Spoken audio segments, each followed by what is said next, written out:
तो नमस्ते everyone, good morning. आज अपना पेपर है बीपीएससी 132 का। और इसमें देख लेते हैं कि 20-20 नंबर के क्या सवाल आ सकते हैं। अपन सिर्फ संभावनाएं हैं वो देखेंगे यहाँ पर, ठीक है।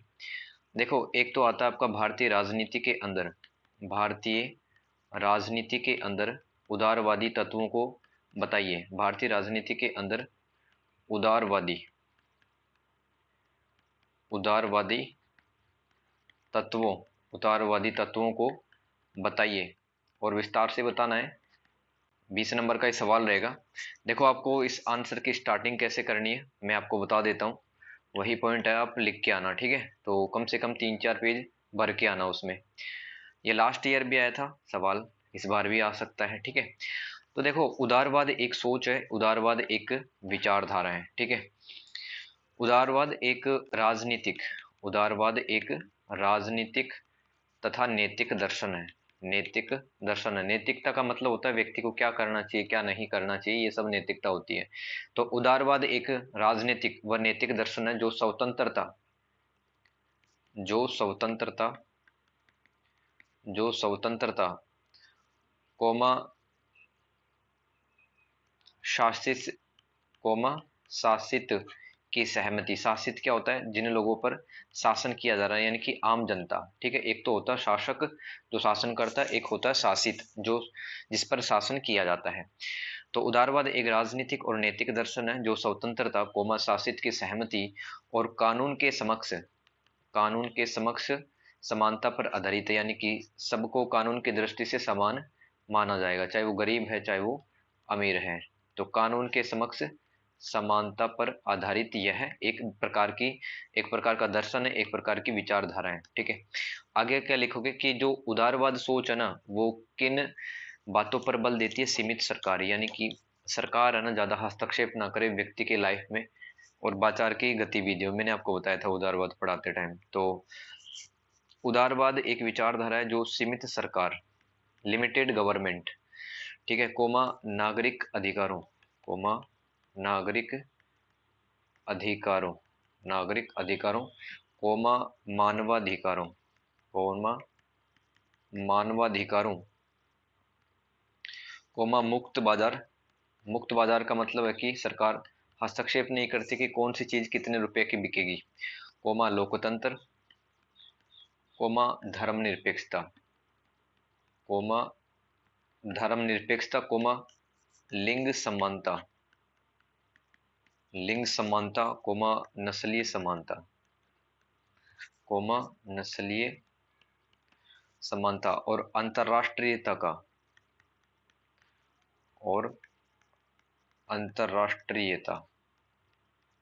अंतर्राष्ट्रीयता का समर्थन करता है। अंतर्राष्ट्रीयता का मतलब है कि सब देशों को आपसी सहयोग और सामंजस्य के साथ में रहना चाहिए। नस्लीय समानता का मतलब है कि चाहे व्यक्ति का रंग काला है गोरा है, ठीक है, तो उसको मिलजुल कर रहना चाहिए, काला गोरा ये सब नहीं करना चाहिए। तो उदारवाद एक विचारधारा जो कि सीमित सरकार, व्यक्तिगत जैसे नागरिक अधिकार, मानव अधिकार, मुक्त बाजार, लोकतंत्र, धर्मनिरपेक्षता, लिंग समानता, नस्लीय समानता और अंतर्राष्ट्रीयता की बात करता है। अब देखो, आपसे सवाल क्या पूछा, ये तो डेफिनेशन हो गई उदारवाद की। आपसे सवाल पूछा कि भारतीय राजनीति के अंदर उदारवादी तत्वों को बताएं। तो देखो, भारतीय राजनीतिक प्रणाली में भारतीय राजनीतिक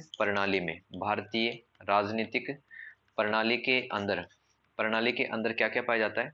यहाँ एक तो राजनीतिक पार्टियां होती हैं, राजनीतिक पार्टियां जैसे कि बीजेपी, आम आदमी पार्टी, कांग्रेस, बसपा, ये सब राजनीतिक पार्टियां, ठीक है। और यहाँ पर दबाव समूह भी होते हैं। दबाव समूह का मतलब क्या है कि वो सरकार पर दबाव बनाते हैं कि कोई कानून को लागू करें ताकि लोगों का भला हो। जैसे कि किसानों से संबंधित दबाव समूह है, छात्रों से संबंधित दबाव समूह है, व्यापारियों से संबंधित दबाव समूह है, और एक होते हैं हित समूह, ठीक है। हित समूह ये भी समाज की भलाई चाहते हैं। और एक होते हैं नागरिक समाज संगठन। तो राजनीतिक पार्टियां कोमा दबाव समूह कोमा हित समूह कोमा नागरिक समाज संगठन, ठीक है, ये सब भारतीय राजनीति प्रणाली का हिस्सा है, महत्वपूर्ण हिस्सा है, ठीक है। और ये सब राजनीतिक पार्टियों की बात करूं, चाहे मैं दबाव समूह की बात करूं, हित समूह की, और नागरिक समाज संगठन, ठीक है, ये कैसे काम करते हैं? जैसे कि भारत के अंदर काफ़ी सारी जातियाँ हैं, ठीक है? काफ़ी सारी लैंग्वेज यहाँ पर बोली जाती है, काफ़ी सारे इलाके भी हैं और जनजाति के लोग भी यहाँ पर रहते हैं। तो राजनीतिक पार्टी, दबाव समूह, हित समूह, नागरिक समाज संगठन अपने काम करते टाइम, ठीक है, ये अंतःक्रिया करती है, ये इंटरेक्शन करती है विभिन्न जातियों से, विभिन्न भाषाओं को बोलने वाले लोगों से बातें करते हैं, उनसे पूछते हैं, उनकी समस्याएं समाधान करने की कोशिश करते हैं, क्षेत्रों में जाते हैं, जनजातियों से बात करते हैं। तो इसका मतलब है कि वो अंतःक्रिया करते हैं, ठीक है। देखो, भारत में राजनीति इस प्रकार से की जाती है, भारत के अंदर राजनीति इस प्रकार से की जाती है कि यहाँ पर प्रत्येक धर्म के लोग, ठीक है, और प्रत्येक विचारधारा के लोग, चाहे विचारधारा कुछ भी हो सकती है, और मतलब किसी भी आर्थिक समुदाय से अगर आते हैं, ठीक है, जैसे कि एससी हो गया, एसटी हो गया, ओबीसी हो गया, ठीक है, तो इन सभी व्यक्तियों के लिए समाज में जो प्रत्येक तबका होता है, उदारवादी क्या कहता है कि इनको पर्याप्त प्रतिनिधित्व वो मिलना चाहिए, राजनीति के अंदर भी पर्याप्त प्रतिनिधित्व मिलना चाहिए, ठीक है। एसटी, एससी, ओबीसी, प्रत्येक धर्म के लोग और प्रत्येक विचारधारा के लोगों को पर्याप्त प्रतिनिधित्व मिलना चाहिए, ठीक है। अब देखो, राजनीतिक पार्टियां किस प्रकार से काम करते हैं भारतीय राजनीति में, उदारवादी तत्वों में आगे क्या लिखेंगे अपन कि भारतीय राजनीति के अंदर जो राजनीतिक पार्टियां हैं वो आजादी की बात करती है, वो मानव अधिकारों की बात करती है, वो समानता की बात करती है, वो व्यक्तिवाद की बात करती है। व्यक्तिवाद का मतलब होता है नागरिक अधिकार और मानव अधिकार, ठीक है, और सामुदायिक अधिकार, यानी कि समाज के जो लोग हैं उनके पास में क्या क्या अधिकार होना चाहिए, सामुदायिक अधिकारों पर बात करते हैं, ठीक है। तो और स्वतंत्र उद्यम भी लिख सकते हैं। स्वतंत्र उद्यम का मतलब है कि राजनीतिक पार्टियां अपनी इस प्रकार से नीतियां बनाती हैं या इस प्रकार से राजनीति करती हैं कि हर व्यक्ति है वो बिजनेस कर पाए, स्वतंत्र उद्यम स्थापित कर पाए। तो भारतीय राजनीति के अंदर जो राजनीतिक पार्टियां होती है वो समानता को बढ़ावा देती हैं, व्यक्तिवाद को बढ़ावा देती हैं, सामुदायिक अधिकारों को बढ़ावा देती हैं, स्वतंत्र उद्यम को बढ़ावा देती हैं। इन तत्वों से दोस्तों किसका भला होता है? ये तत्व ही तो है व्यक्तिवाद तत्व। व्यक्तिवाद का मतलब है व्यक्ति से जुड़ी हुई जो चीजें हों उनको व्यक्तिवाद कहते हैं, ठीक है, जैसे कि नागरिक अधिकार, मानव अधिकार। व्यक्तिवाद, समानता, सामुदायिक अधिकार, स्वतंत्र उद्यम, ये तत्व ही तो है। तो ये भारतीय राजनीति के अंदर पाए जाते हैं। अब इन तत्वों को अपनाकर क्या होगा, राजनीतिक पार्टी क्या कर सकती है इन तत्वों को अपनाकर? देखो, देश के अंदर अल्पसंख्यक लोग हैं, ठीक है, काफी सारे अल्पसंख्यक लोग हैं, ठीक है, और समाज के अंदर दोस्तों वंचित लोग भी है। वंचित लोग मतलब डिप्राइव्ड क्लास के लोग, जिनके पास में इतनी ज्यादा शिक्षा नहीं है, जिनके पास में पैसे नहीं है इतने ज्यादा, ठीक है, सुख सुविधा नहीं है, उनको कहते हैं वंचित वर्ग के लोग। और कह सकते हो कि आप सामाजिक दृष्टि से जो निम्न लोग होते हैं, ठीक है, सामाजिक दृष्टि से निम्न लोग, गरीब लोग, ठीक है, तो उनकी भलाई की जा सकती है, ठीक है, क्योंकि उदारवाद का प्रमुख तत्व क्या है? समानता है, ठीक है, न्याय है, मानव अधिकार है, आजादी है, व्यक्तिवाद है, ठीक है। तो ये है भारतीय राजनीति में उदारवादी तत्व है।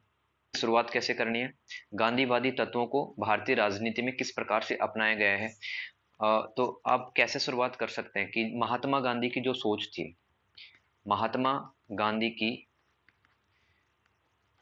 जिस सोच से जिस सोच से भारत को आजादी मिली,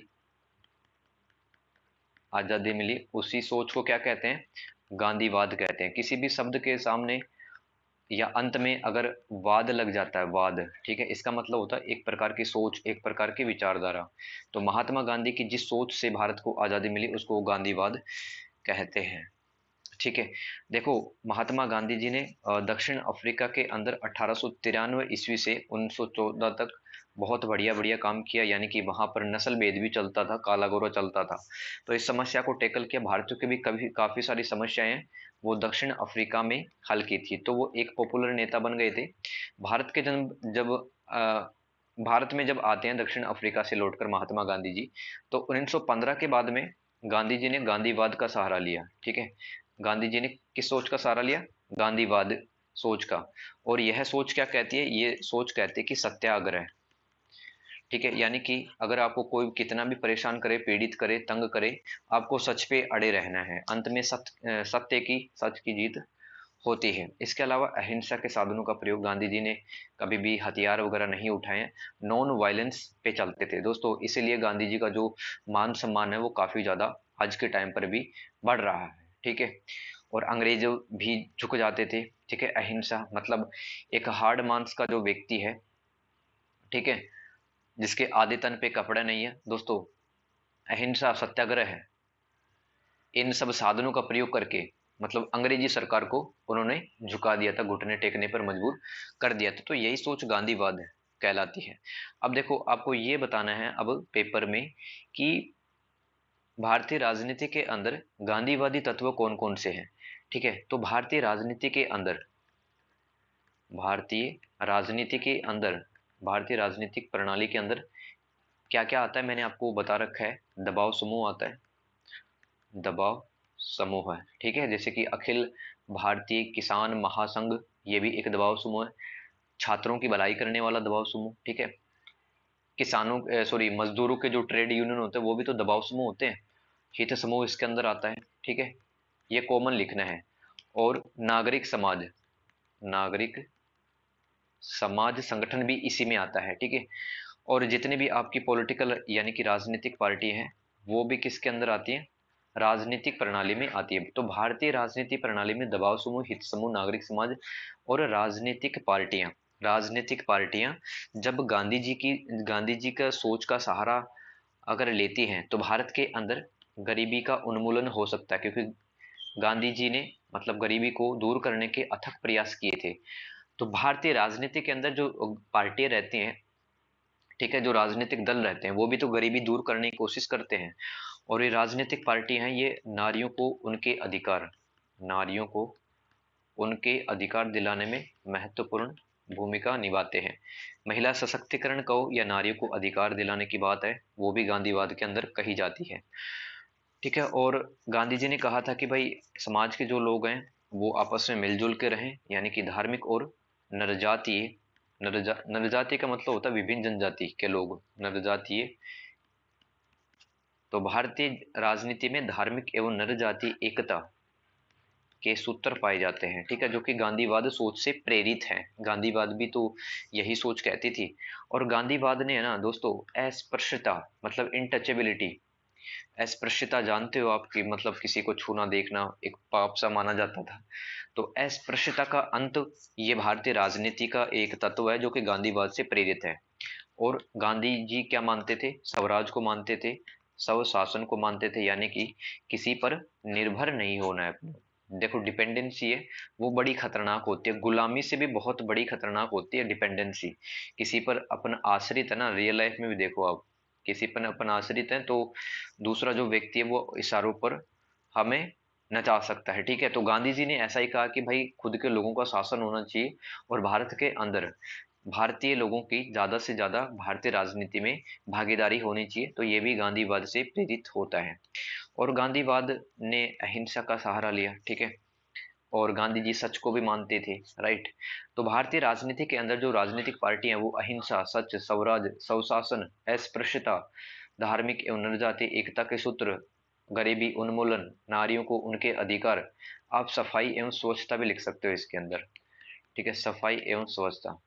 तो इन तत्वों को अपनाकर देश का भला किया जा सकता है। तो ये भारतीय राजनीति में हो गया गांधीवादी तत्व है, सोच के तत्व है। तो तीसरा इंपॉर्टेंट क्वेश्चन रहेगा अपना, भारतीय राजनीति में, भारतीय राजनीति में मार्क्सवादी तत्व है। देखो मार्क्सवाद है ना एक सोच का नाम है, एक विचारधारा का नाम है, मैंने आपको बताया था, राइट। तो यह किसके द्वारा दी गई थी, कार्ल मार्क्स के द्वारा दी गई थी। मार्क्सवाद जो सोच है वो कार्ल मार्क्स के द्वारा दी गई थी। जर्मनी के रहने वाले थे और फिर ये फ्रांस चले गए थे, ठीक है। जर्मनी के रहने वाले थे और फिर फ्रांस चले गए थे। कार्ल मार्क्स ने दुनिया को मार्क्सवाद नामक एक सोच दी है, एक विचारधारा दी है। अब कार्ल मार्क्स जी क्या मानते थे कि यानी समाज में उत्पादन के संसाधनों पर स्वामित्व के आधार पर, ध्यान से सुनो इस शब्द को, उत्पादन के संसाधनों पर, उत्पादन के लास्ट ईयर आया था ये, जून 2022, सॉरी दिसंबर 2022 के पेपर में था ये 20 नंबर का सवाल, ठीक है। उत्पादन के संसाधनों के स्वामित्व के आधार पर, स्वामित्व के आधार पर समाज, ये लाइन रट लो, बोलो मार्क्सवाद में आपका काम हो जाएगा, ठीक है। उत्पादन के, कार्ल मार्क्स क्या मानता था, उत्पादन के संसाधनों के स्वामित्व के आधार पर समाज दो भागों में बट जाता है, बट जाता है। देखो उत्पादन के संसाधन क्या होते हैं, जैसे कि जब सामंतीवाद व्यवस्था थी ना, तो उत्पादन का संसाधन क्या था इस समय पर, जमीन थी, ठीक है। जमीन पर जो भी फसल उगाता था किसान, सामंत उसका शोषण करता था, ठीक है। तो लेकिन औद्योगिकरण के युग में, ठीक है, ये उत्पादन के संसाधन ये क्या बदल जाता है अब, ठीक है। उद्योग धंधे बन जाते हैं उत्पादन के संसाधन, भाई उद्योगों के अंदर ही तो उत्पादन होगा। और पहले के टाइम पर उत्पादन कहाँ से होता था, जमीन से। तो उत्पादन के संसाधनों पर किसका हक है, ठीक है, उसी के आधार पर समाज है वो दो वर्गों में बट जाता है, या दो भागों में बट जाता है। जिसके पास में पैसे होते हैं और उत्पादन संसाधनों के साधनों पर हक होता है जिनका, उनको अपन क्या कहते हैं, ये भी याद रखना, बुर्जुआ वर्ग।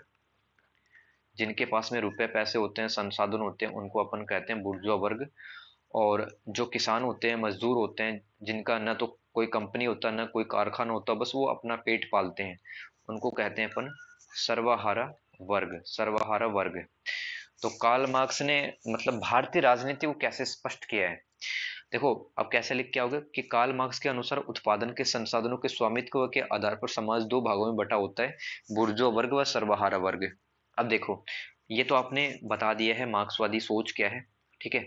अब भारतीय राजनीति के अंदर कौन कौन से ऐसे तत्व वगैरह पाए जाते हैं, देखो भारत में तरह तरह की राजनीतिक पार्टियां हैं, तरह तरह की भारत में राजनीतिक पार्टियां हैं, राइट। और भारत में धर्म भी बहुत सारे हैं, भारत में तरह तरह की भाषाएं बोली जाती हैं, और तरह तरह की यहाँ पर जाति है। भारत के अंदर काफ़ी ज़्यादा विविधता है, भारत में क्षेत्र भी काफ़ी ज़्यादा है, ठीक है। और भारत के अंदर सामाजिक समूह है, समाज के अंदर जो समूह बने होते हैं, ठीक है, वो भी काफ़ी ज़्यादा है। यानी कि क्या कह सकते हैं अपन कि भारत के अंदर विविधता, भारत के अंदर जो विविधता है वो काफ़ी ज़्यादा पाई जाती है, ठीक है। देखो अब क्या होता है कि जो राजनीतिक पार्टी होती है, राजनीतिक पार्टी, दोस्तों कई बार हम सुनते हैं कि किसी राजनीतिक पार्टी ने जनता के पैसे खा लिए। तो कई बार जो राजनीतिक पार्टी होती है वो भ्रष्टाचार के मामले में पकड़ी जाती है, ठीक है। और सामाजिक न्याय नहीं करती है। कोई पार्टी शासन में तो आ गई है, लेकिन दोस्तों विकलांगों को, विधवाओं को, बच्चों को, इन सबको वो न्याय दिलाने में असमर्थ होती है कई बार, ठीक है। जनता प्रदर्शन भी करते देखते हैं अपन। और कई बार एक राष्ट्र जो मतलब पार्टी होती है वो, उसको राष्ट्रीय सुरक्षा का कोई मतलब नहीं होता, ठीक है। राष्ट्रीय सुरक्षा तो भ्रष्टाचार, सामाजिक न्याय और राष्ट्रीय सुरक्षा, ये सब कुछ मुद्दे हैं जो कि राजनीतिक पार्टियों से संबंधित होते हैं, ठीक है। ऐसे लिखोगे आप। अब मेन आंसर अब चालू होता है आपका, ठीक है, कि भारतीय राजनीति में जो कार्ल मार्क्स की सोच को मानने वाले जो लोग हैं उनको अपन कहते हैं मार्क्सवादी। जो लोग कार्ल मार्क्स की सोच को मानते हैं उन लोगों को कहते हैं मार्क्सवादी, ठीक है। तो भारतीय राजनीति का विश्लेषण किया गया कि भारतीय राजनीति के अंदर कार्ल मार्क्स की जो सोच थी वो किस हिसाब से वहां पर फिट बैठती है, ठीक है। भारतीय राजनीति का विश्लेषण किया गया, एनालिसिस किया गया, ठीक है। तो यहाँ पर क्या पाया गया कि जो अमीर लोग होते हैं, ठीक है, दोस्तों जो अमीर लोग होते हैं यानी कि उनको अपन क्या कहेंगे, बुर्जुआ वर्ग, बुर्जुआ वर्ग जिसको आप पूंजीपति वर्ग भी कहते हो। तो ये जो अमीर लोग हैं या फिर बुर्जुआ लोग हैं दोस्तों, ये राज्य को शोषक यंत्र के रूप में इस्तेमाल करते हैं, ठीक है। राज्य को एक शोषक यंत्र के रूप में इस्तेमाल करते हैं। राज्य को कह देंगे कि भाई तुम जब चुनाव प्रचार का टाइम आएगा तब हम तुम्हें पैसे दे देंगे और तुम हमारी सोच को आगे बढ़ाओगे, यानी कि हम जो कहेंगे वही आप किताबें पढ़ाओगे, ठीक है। और हमारी विचारधारा को फैलाने की कोशिश करोगे ताकि समाज के जो लोग हैं, किसान, मजदूर, महिलाएं, बच्चे, इन पर हमारी पकड़ और ज्यादा मजबूत बनी रहे। तो राज्य के अंदर रहने वाले जो बुर्जुआ वर्ग या पूंजीपति वर्ग अपनी सोच को राज्य के द्वारा आगे बढ़ाते हैं, क्योंकि दोस्तों कानून कौन बनाता है? कानून तो राज्य ही बनाता है ना। कानून को लागू भी राज्य ही करता है, कानून की व्याख्या भी राज्य ही करता है। तो बुर्जुआ वर्ग के जो लोग होते हैं वो राज्य को एक शोषक यंत्र के रूप में काम में लेते हैं। और किसका शोषण होता है? सर्वहारा वर्ग का। तो दोस्तों भारत के अंदर भी काफी बार ऐसा देखा जाता है कि जो राजनीतिक पार्टियां हैं, अब वो बुर्जुआ वर्ग के लोगों के साथ में मिली हुई होती है, ठीक है, अमीर लोगों के साथ में, और उनका साथ देते हुए नजर वो आती है। ठीक है, ये कंप्लीट हो गया भारतीय राजनीति में मार्क्सवादी सोच या मार्क्सवादी उपागम। मंत्री परिषद, ठीक है। देखो मंत्री परिषद अपन पढ़ रहे थे, सॉरी, सामूहिक उत्तरदायित्व का सिद्धांत पढ़ रहे थे अपन, ठीक है। सामूहिक उत्तरदायित्व, इसमें क्या बताया मैंने कि जो भी नेता होते हैं मंत्री परिषद के, वो समूह के अंदर डिसीजन लेते हैं और एक उनकी राय होती है। तो अगर किसी नेता के खिलाफ अविश्वास प्रस्ताव पारित हो जाता है तो सभी नेताओं को त्याग पत्र भी देना पड़ेगा, और वो एक उनकी कहना होता है, मतलब एक ही राय होती है, दो बातें हो गई आपके पास में लिखने के लिए। तो सामूहिक उत्तरदायित्व का ये मतलब है। सपोज करो कि मतलब एक राय नहीं बन पाती है, ये नेता बैठे हुए ऐसे कि ये टेबल है तो यहाँ नेता बैठे हुए हैं। अब नेता मतलब एक जो नेता है, सपोज करो ये नेता ये बात नहीं मान रहा, तो दोस्तों ये त्याग पत्र दे सकता है अपना, ठीक है, मंत्री परिषद से हट सकता है। और ये त्याग पत्र किसको देगा? प्रधानमंत्री को। या प्रधानमंत्री खुद भी इसको कह सकता है कि भाई अपना त्याग पत्र दे दो और आप जा सकते हैं यहाँ से। तो सामूहिक उत्तरदायित्व का मतलब है कि समूह के अंदर रहकर डिसीजन लिए जाते हैं और सबकी एक राय होती है। अगर किसी की एक राय नहीं है तो उसको त्याग पत्र देना पड़ेगा, वो मंत्री परिषद से हट सकता है। तो ये कंप्लीट हुआ अपना सामूहिक उत्तर मंत्री परिषद, ठीक है।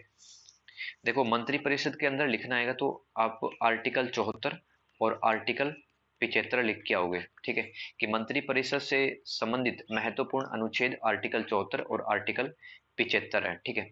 अब देखो मैं आपको मतलब बता देता हूँ। एक तो होता है मंत्रिमंडल, मंत्रिमंडल, चलो दूसरे पेज में लिख देता हूँ। देखो दो चीजें होती है, ध्यान देना। मंत्रिमंडल जिसको आप कैबिनेट कहते हो, ठीक है, एक होता है मंत्री परिषद, मंत्री परिषद, ठीक है। तो ध्यान से सुनो, जो मंत्रिमंडल होता है, जैसे कि अभी अपन सपोज करें कि केंद्र केंद्र में किसकी सरकार है? बीजेपी की सरकार है, राइट। बीजेपी के पास में सबसे ज्यादा सीटें बहुमत लेके आई है, तो बीजेपी पार्टी का ही एक कैंडिडेट वो पीएम बन जाता है फिर, ठीक है। तो देखो मंत्रिमंडल के अंदर क्या है, जैसे कि बीजेपी की तो काफी सारे नेता है, लेकिन सारे नेता वो मंत्रिमंडल के हिस्सा नहीं होते, क्योंकि मंत्रिमंडल में उन्हीं को शामिल किया जाता है जो कि बहुत योग्य है, बहुत पॉपुलर है, काम मतलब विश्वास है उस नेता पर। तो तकरीबन 60 से लेकर 70 जो नेता होते हैं वो मंत्रिमंडल के सदस्य होते हैं। अब देखो मंत्री कई तरीके के हो सकते हैं, सॉरी, ये मैंने उल्टा लिख दिया यहाँ पर। मंत्रिमंडल में कौन से नेता शामिल होंगे? बहुत ही महत्वपूर्ण नेता, जैसे कि गृह मंत्री, ठीक है, गृह मंत्री, रक्षा मंत्री, वित्त मंत्री, ठीक है, और विदेश मंत्री। तो ये सब मंत्रिमंडल में शामिल होते हैं। अब देख लो कितने महत्वपूर्ण ये मंत्रालय हैं, मतलब देश का दारो मतलब देश का मतलब जितने भी बहुत इंपॉर्टेंट डिसीजन होते हैं, ठीक है, वो गृह मंत्रालय, रक्षा मंत्रालय, वित्त मंत्रालय, विदेश मंत्रालय के अंदर होते हैं, राइट। तो मंत्रिमंडल में कुछ ही नेता शामिल होते हैं, उनके पास में सबसे महत्वपूर्ण मंत्रालय होते हैं। लेकिन मंत्री परिषद की बात करें दोस्त, तो यहाँ पर 60 से लेकर 70 नेता होते हैं, ठीक है। तीन तरह के मंत्री होते हैं मंत्री परिषद में भी। एक तो होता है आपका कैबिनेट मंत्री, कैबिनेट मंत्री। कैबिनेट मंत्री मैंने आपको बता दिया ना, गृह मंत्री हो सकता है, रक्षा मंत्री हो सकता है, वित्त मंत्री हो सकता है, विदेश मंत्री। पहला तो ये मंत्री होता है, ठीक है। दूसरा होता है राज्य मंत्री, राज्य मंत्री। इस मंत्री को कोई एक विभाग मिला होता है, ठीक है, या फिर सरकार इसको कोई मंत्रालय भी दे सकती है, जैसे शिक्षा मंत्रालय दे दिया, कपड़ा मंत्रालय दे दिया, खान मंत्रालय दे दिया। तो राज्य मंत्री को एक या तो अलग से डिपार्टमेंट मिल जाता है मंत्रालयों के अंदर, डिपार्टमेंट्स होते हैं कई सारे। तो राज्य मंत्री ये नेता का दूसरा टाइप है। ये नेता विभाग संभाल सकते हैं, कोई अलग से मंत्रालय भी इनको दिया जा सकता है। और एक होते हैं उपमंत्री। उपमंत्री, तो उपमंत्री राज्य मंत्री, कैबिनेट मंत्री, मंत्री परिषद का हिस्सा होते हैं। 60 से 70 नेता इसके अंदर होते हैं। उपमंत्री मतलब राज्य मंत्री और कैबिनेट मंत्री की हेल्प करता है। तो उपमंत्री हेल्प करता है, सिर्फ इनके पास में मंत्रालय अथवा विभाग वगैरह कुछ नहीं होता है। ये सलाह देने का काम करते हैं कैबिनेट मंत्रियों को और राज्य मंत्रियों को। तो क्या आ सकता है, मंत्रिमंडल पूछा आ सकता है, क्या होता है कैबिनेट इसको कहते हैं। इसके अंदर महत्वपूर्ण मंत्रालय आते हैं, ठीक है, रक्षा मंत्रालय, गृह मंत्रालय, वित्त मंत्रालय, विदेश मंत्रालय। और मंत्री परिषद, ये इसमें काफी ज्यादा नेता होते हैं। 3 टाइप के नेता होते हैं इसमें, कैबिनेट मंत्री, राज्य मंत्री और उप मंत्री, ठीक है। मंत्री, चाहे वो मंत्री परिषद का सवाल हो, चाहे वो कैबिनेट का सवाल हो, दोनों में लिख सकते हो आप। आर्टिकल 74 में लिखा है मंत्री परिषद का गठन। मंत्री परिषद का गठन। आर्टिकल 75 में क्या लिखा है? तो आर्टिकल 74 में क्या लिखा है? मंत्री परिषद का गठन लिखा है इसमें। आर्टिकल 75 में क्या लिखा है? जो नेता होते हैं मंत्री परिषद के, उनकी नियुक्ति, उनका कार्यकाल कितना होगा, उनकी जिम्मेदारी क्या क्या होगी, और वो शपथ किस प्रकार से लेते हैं, सब आर्टिकल 75 में लिखा होगा। इसमें क्या लिख सकते हो? सवाल देख लो एक बार क्या आ सकता है। प्रधानमंत्री की शक्तियां, ठीक है, या उसके कार्य, या उसके अधिकार, प्रधानमंत्री के, ठीक है। तो आपको स्टार्टिंग कैसे करनी है, कैसे स्टार्ट करना है इसको? तो इसमें आप लिखोगे, हवाला दोगे आप आर्टिकल 74 का, ठीक है, 74, ठीक है। ये सब क्लोज लिखा हुआ उपबंध होता है ये, ठीक है। आर्टिकल 74 सब क्लोज 1। तो इसमें क्या लिखा है? राष्ट्रपति की सहायता, राष्ट्रपति की सहायता, राष्ट्रपति की सहायता व सलाह देने के लिए, वह सलाह देने के लिए एक मंत्री परिषद होगी। एक मंत्री परिषद होगी जिसका मुखिया पीएम होगा, जिसका मुखिया पीएम होगा, ठीक है। अब देखो, राष्ट्रपति की मदद करने के लिए दोस्तों एक मंत्री परिषद होती है, और जिसका मुखिया मतलब मंत्री परिषद का जो सबसे बड़ा नेता होता है वो प्रधानमंत्री होता है। ये सब बातें आर्टिकल 74 में लिखी है, ठीक है, आर्टिकल 74। फिर आप लिखोगे आर्टिकल 75 में और क्या लिखा है? पीएम की नियुक्ति कौन करेगा, मतलब प्रधानमंत्री कौन अपॉइंट करेगा? राष्ट्रपति करेगा, ठीक है, राष्ट्रपति करेगा। अब लिख दो आप इसके कार्य या फिर इसका अधिकार। प्रधानमंत्री के क्या क्या काम होते हैं या फिर अधिकार, कुछ भी, शक्तियां, कुछ भी कह सकते हो आप। तो स्टार्ट करना आपको अपना आंसर कि जो प्रधानमंत्री होता है वो राजनीतिक दल का सबसे बड़ा, ठीक है, जो सत्ता में होता है राजनीतिक दल, जिसके पास में सबसे ज्यादा सीटें बहुमत है, उस दल का सबसे बड़ा नेता, उस दल का सबसे बड़ा नेता। और मंत्री परिषद का भी सबसे बड़ा नेता होता है, मंत्री परिषद का भी सबसे बड़ा नेता होता है प्रधानमंत्री, ठीक है। दूसरा क्या काम लिखोगे आप? वह मंत्रियों के बीच, प्रधानमंत्री क्या करेगा? मंत्रियों के बीच, मंत्रियों के बीच कार्यों का बंटवारा, कार्यों का बंटवारा तथा विभागों का बंटवारा करता है, विभागों का बंटवारा करता है। किसको क्या मंत्रालय मिलेगा, किसको क्या विभाग मिलेगा, किस नेता का क्या काम रहेगा, वो प्रधानमंत्री डिसाइड करता है, ठीक है। और तीसरा काम है, मतलब किसी भी नेता को इस्तीफा देने के लिए, जो उस पार्टी का है, मतलब जैसे कि बीजेपी पार्टी का जो प्रधानमंत्री है वो अपने ही पार्टी के किसी भी नेता को इस्तीफा देने के लिए कह सकता है, ये उसका अधिकार होता है। देखो ध्यान देना, प्रधानमंत्री की जो शक्तियां वो संविधान के अंदर नहीं लिखी हुई, ठीक है, लेकिन मंत्री परिषद के बारे में बहुत कुछ लिखा हुआ है, तो उन्हीं के आधार पर हम ये सब कह रहे हैं, ठीक है। चौथी शक्ति क्या होती है? पीएम की। मंत्री परिषद को भंग करके, जो मंत्री परिषद होती है जिसमें 60-70 नेता होते हैं, ठीक है, मंत्री परिषद को भंग करके, भंग अथवा विघटित मंत्रिपरिषद को प्रधानमंत्री भंग अथवा विघटित करके नई मंत्रिपरिषद का भी गठन कर सकता है। नई मंत्रिपरिषद का गठन कर सकता है। पांचवी पांचवी शक्ति, मंत्रिपरिषदों की जो बैठक के होते हैं, ठीक है, मतलब ये जो 60-70 नेता थे ना, तो इनकी जब बैठक होती है तो इनकी अध्यक्षता कौन करता है? अध्यक्षता करता है पीएम। तो मंत्रिपरिषद की बैठकों की अध्यक्षता कौन करता है? प्रधानमंत्री। छठी विशेषता है, मतलब इसके कार्य या शक्तियां कह सकते हैं कि मतलब अगर दो नेताओं के बीच में, मंत्रिपरिषद के जो दो नेता उनके बीच में लड़ाई हो गई, कलह हो गया उनके बीच में, तो इस कलह को भी सुलझाने का वो अधिकार रखता है प्रधानमंत्री। सातवीं शक्ति होती है कि प्रधानमंत्री मंत्रिपरिषद के कार्यों की जानकारी राष्ट्रपति को देता है। देखो, पीएम जानकारी किसको देता है? हर काम की जानकारी राष्ट्रपति को देता है। और किसके कामों की जानकारी? मंत्रिपरिषद के कार्यों की जानकारी। मंत्रिपरिषद के अंदर क्या चल रहा है, देश की लिए कैसी नीतियां बनाई जा रही हैं, तो मंत्रिपरिषद का सबसे बड़ा नेता होता है प्रधानमंत्री। प्रधानमंत्री राष्ट्रपति को बताता है कि मंत्रिपरिषद के अंदर ये सब बातें चल रही हैं। दोस्तों, मंत्रिपरिषद का और कोई भी दूसरा नेता राष्ट्रपति से सीधे बात नहीं कर सकता है। राष्ट्रपति से सीधे बात कर सकता है ओनली प्रधानमंत्री।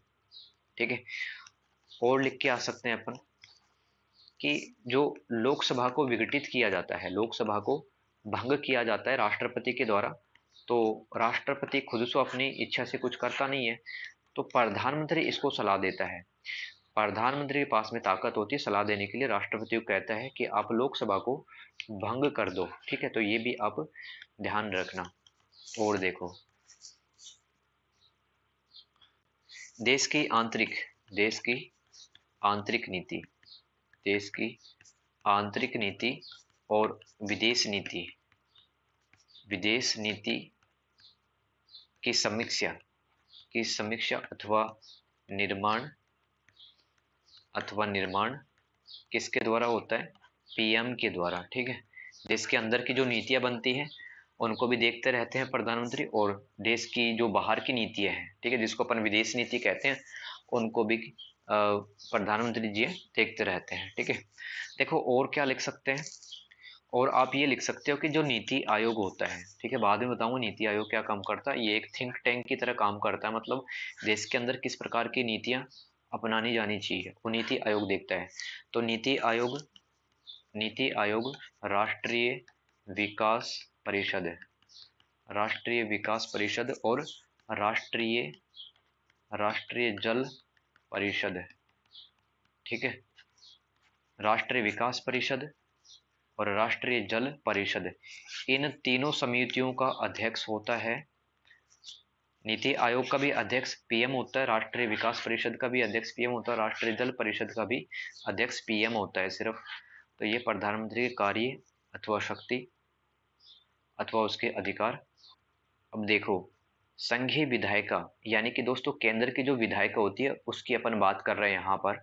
तो इसके अंदर क्या क्या आता है? लोकसभा आती है संघीय विधायिका में, और राज्यसभा आती है और दोस्तों राष्ट्रपति आता है इसमें। ठीक है, तो ये सब संघीय विधायिका के हिस्सा होते हैं, याद कर लो इनको। संघीय विधायिका अथवा केंद्र के स्तर पर जो विधायिका होती है, विधायिका मतलब ऐसी संवैधानिक संस्था जो कि कानून का निर्माण करती है, कानून बनाती है, ठीक है, उसको क्या कहते हैं? संघीय विधायिका।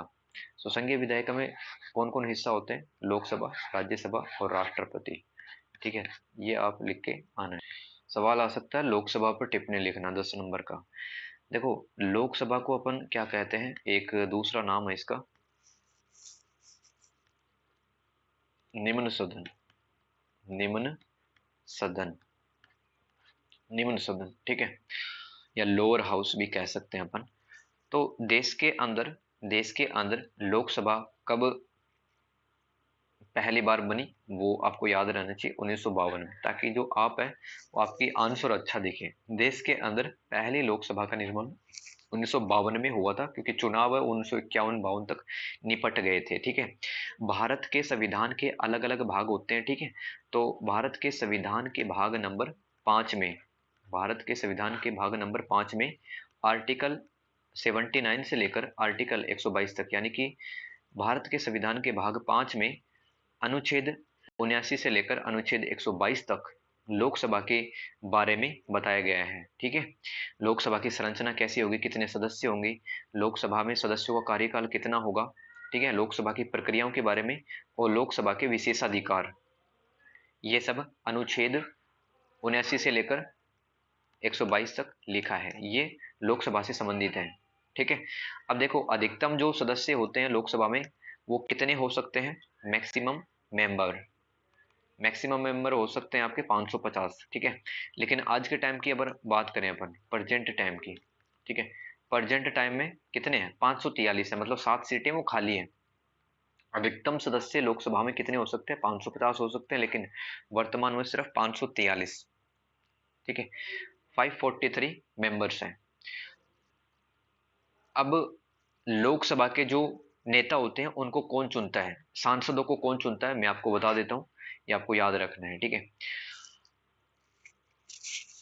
लोग चुनते हैं। ठीक है, मतलब जो केंद्र के स्तर पर जो अपन वोट देते हैं, ठीक है, सांसदों को वोट देते हैं, सांसद बना नहीं है लेकिन एक व्यक्ति अगर ये सांसद के चुनाव में खड़ा होता है, ठीक है, ये सांसद के चुनाव में खड़ा होता है तो ये केंद्रीय विधायिका में जाने की तैयारी कर रहा है, ये इंसान केंद्रीय विधायिका में जाने की तैयारी कर रहा है।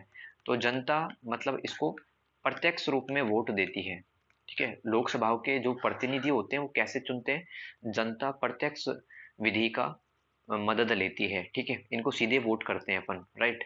राष्ट्रपति को सीधे नहीं कर सकते हैं अपन, राष्ट्रपति को तो करते हैं कि जो कि सांसद होते हैं राज्यसभा के, लोकसभा के और संघ शासित प्रदेश तथा राज्य की जो विधानसभाओं के जो विधायक होते हैं वो वोट करते हैं, अपन वोट नहीं करते राष्ट्रपति को। तो लोकसभा में इतना लिखना है कि जनता प्रत्यक्ष रूप से इनको वोट देती है और जिताती है इनको। ठीक है, लोकसभा का महत्वपूर्ण काम क्या है, कार्यपालिका का चयन करना। ठीक है, लोकसभा का महत्वपूर्ण कार्य, तो मैं आपको क्या बता रहा था कि लोकसभा का महत्वपूर्ण कार्य क्या होता है, कार्यपालिका का चुनाव करना। कार्यपालिका का चुनाव करना, ये मैं आपको यूनिट नंबर 7 पढ़ा रहा हूँ, संघीय विधायिका। तो वहां से सवाल आते हैं, लोकसभा पर टिप्पणी लिखना, राज्यसभा पर टिप्पणी लिखना। तो लोकसभा का महत्वपूर्ण कार्य होता है, लोकसभा का महत्वपूर्ण कार्य होता है कि कार्यपालिका के सदस्यों का चुनाव करना। ठीक है, कार्यपालिका का मतलब है कि जो राष्ट्रपति होता है, ठीक है, वो कौन बनेगा, पीएम कौन बनेगा, और मंत्रिपरिषद में जो नेता होते हैं वो कौन कौन होंगे। तो लोकसभा का महत्वपूर्ण काम होता है कार्यपालिका का चुनाव करना। अब लोकसभा के आप कार्य लिख सकते हो, लोकसभा के कार्य लिख सकते हो आप, कानूनों को पारित करना। ठीक है, कानूनों को पारित करना। ठीक है, ये सब लोकसभा का काम होता है। देखो ये समझ लो, आप ये भी लिख सकते हो, पहले तो आता है विधेयक, विधेयक को आप मसौदा भी कह सकते हो। ठीक है, ड्राफ्ट भी कह सकते हो इसको।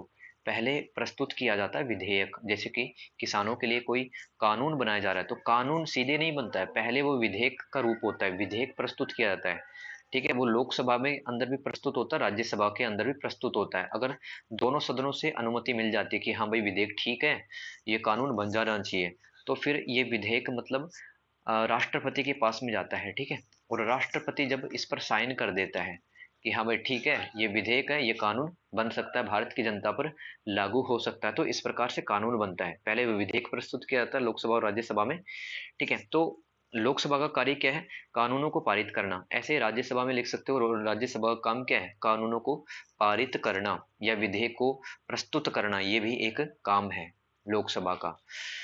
ठीक है, ये लोकसभा कंप्लीट हो गया। फटाफट से राज्यसभा समझ लो क्या होता है राज्यसभा। ठीक है, राज्यसभा को अपन कहते हैं उच्च सदन, लोकसभा को अपन क्या कहते हैं, निम्न सदन, इसको उच्च सदन कहते हैं। ठीक है, और ये लिख सकते हैं कि राज्यसभा केंद्रीय विधायिका का हिस्सा होती है, राज्यसभा केंद्रीय विधायिका का हिस्सा, केंद्रीय विधायिका का हिस्सा होती है। ठीक है, राज्यसभा केंद्रीय विधायिका का हिस्सा होती है। ठीक है, और क्या लिख सकते हैं कि राज्यसभा में अधिकतम सदस्य कितने होते हैं, मैक्सिमम मेंबर्स कितने होते हैं, कितने होते हैं, 250, 250। ठीक है, 250 होते हैं। ठीक है, और वर्तमान समय में राज्यसभा में कितने नेता हैं? 245। अब 5 सीट हैं वो खाली हैं। जैसे कि मैंने आपको बताया था कि लोकसभा में टोटल कितनी सीटें हैं? 550, लेकिन कितने हैं अभी? 543 सीटें, मतलब 543 सीट है वो अभी है, फिलहाल 7 सीट है वो खाली है। ये आपको याद रखना है। राज्यसभा वही काम कह सकते हैं कि विधेयक को प्रस्तुत करती है, विधेयक को प्रस्तुत करती है राज्यसभा। फिर और लिख सकते हैं कि कानून बनाती है, कानून बनाती है राज्यसभा।